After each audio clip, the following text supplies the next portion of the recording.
And Amy, we're coming to you live on this day without a woman, but not on Chicago's Morning Answer. Yeah, Dan's still here at work today. Oh! I see what you did. You flipped the script on me. Yeah. Nicely done.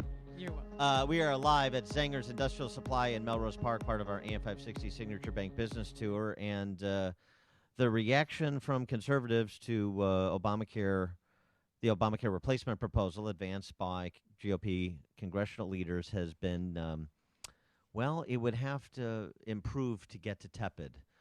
Conservatives are panning the replacement for, well, not being a replacement, being a sort of kind of fix that doesn't really reflect conservative principles, and many of the things conservatives have suggested should be included in the regulatory regime that governs health insurance in this country. So yesterday we heard from President Trump. He met with Republican congressional leaders to talk about the plan. He was pretty enthusiastic. So we're going to do something that's great, and I'm proud to support the replacement plan released by the House of Representatives and encouraged by members of both parties. I think really that we're going to have something that's going to be much more understood and much more popular than people can even imagine. It follows the guidelines I laid out in my congressional address, a plan that will lower costs, expand choices, increase competition, and ensure health care access for all Americans. This will be a plan where you can choose your doctor. This will be a plan where you can choose your plan. And you know what the plan is? This is the plan. And we're going to have I think we're going to have a tremendous success. Yeah, and remember on the campaign trail, he's like, you're going to love the Obamacare replacement. It's going to be the best ever. Well, conservatives, National Review has, in their editorial on the topic, termed it a disappointing start. The Washington Examiner, in their editorial, half-baked Obamacare is a recipe for GOP flop. Tom Price was brought out yesterday to address this whole replacement matter as well. He had this to say. I prefer to call it patient care. This is about patients at the end of the day. This isn't about politicians. This isn't about insurance companies. This is about patients. And patients in this nation, especially those in the individual and small group market. These are the folks. Those are the folks. But the problem is you've got the reaction from conservatives like Rand Paul calling this Obamacare light. It is not the replacement that we have advocated for. It's not the replacement we were effectively promised. So here's the question. Do conservatives fall on the sword, as Charles Krauthammer suggested, and go along with this in the interest of getting something done, which the establishment always presents the inertia to get something done because it's about optics, not substance, and this is where you run into disagreements. But here's Krauthammer coming from an establishmentarian perspective on what he thinks conservatives on the Hill are going to have to do. In the end, the Republicans are going to have to, essentially the conservatives, the ones who are more radical, are going to have to fall on their swords, because there is no way that they could have. This is the signature event for the new administration. If they were to in the end eliminate the entitlement and put it down, I think it would destroy the presidency. I think. Right. So rather than eliminating entitlement, they've arguably created another one with the tax credit piece of the replacement proposal, and this is not sitting well either. Are we in another position where you've got Republicans recoiling from the fight to live to recoil from another fight? Another day, which is what has been the posture on so many issues, and which is why government grows, and it grows at the expense of the citizen. Well, for more, we're pleased to be joined by Congressman Peter Roskam, who's a member of the House Ways and Means Committee. Kevin Brady, the chairman of the House Ways and Means, Republican from Texas, authored an op-ed in the Wall Street Journal over the weekend, or yesterday actually, that laid out what Republicans were going to do, what the essential essence of the proposal was going to be. But I think there's some disconnect between what he laid out and what and the expectations he created and what we actually see with the pertinent parts of the proposal. Peter, thanks so much for joining us. We appreciate it. Hey guys, it's good to be with you this morning. Thanks for having me on. So, your reaction? You're hearing a lot of disgruntlement from conservatives, including in the House Freedom Caucus, and you're hearing a lot of happy talk from the president and his allies on the matter. Where do you come down on this? Look, here's where I think here's where I come down. It's one thing to say that we just want to repeal Obamacare, and there's some folks that have said that's the relief that people need, and just repeal Obamacare and call it a break. Well, I disagree with that. I think that to repeal it alone is to go back to no protection as it relates to pre-existing conditions, no protection as it relates to lifetime cap, and no protection as it relates to younger people on their parents' coverage.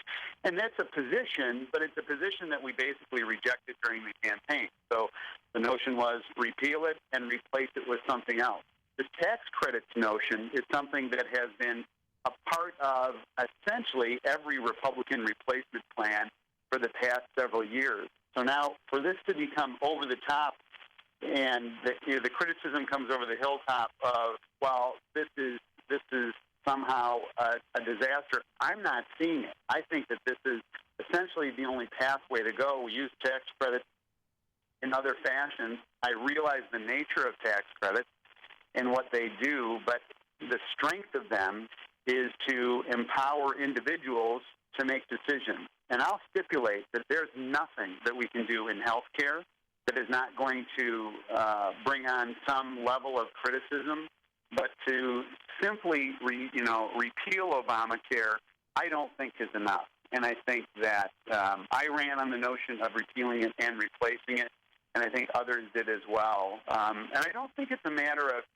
sort of inertia and so forth. I think it's a matter of following through on a promise and a commitment that was made in the course of the campaign. Reasonable people can differ, but the notion of simply repealing it and not doing anything else, in my view, is not consistent with the themes that we campaigned on.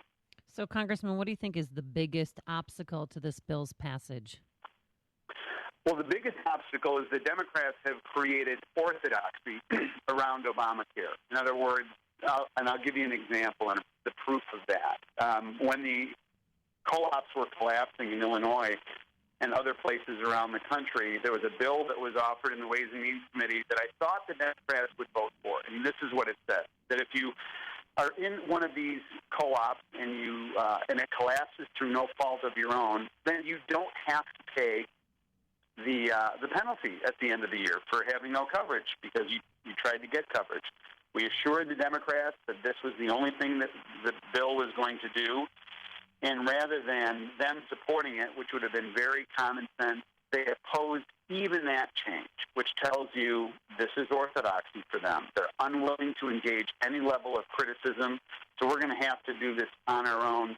And I think, too, there's been an unfair criticism just in terms of the process by which this has happened. Somehow, stunts and looking, coming over to the House of Representatives, quote, looking for the bill and bringing the photocopier is just like a stunt. It's a little bit silly. This is a process that's been very open. We will have a markup today. There will be then debate and consideration in the Ways and Means Committee. The same thing is going to happen in the Energy and Commerce Committee. So it's not as if the bill's being written in secret. It's trying to get a lot of input all the way around. If anything, there's been criticism from some quarters that said, hey, it's not moving fast enough. I want to go to what's actually contained in the bill, and I'm not so concerned about the process and what Democrats think. I'm more concerned about what impact this is going to have on people's health insurance options and thus the access to quality care.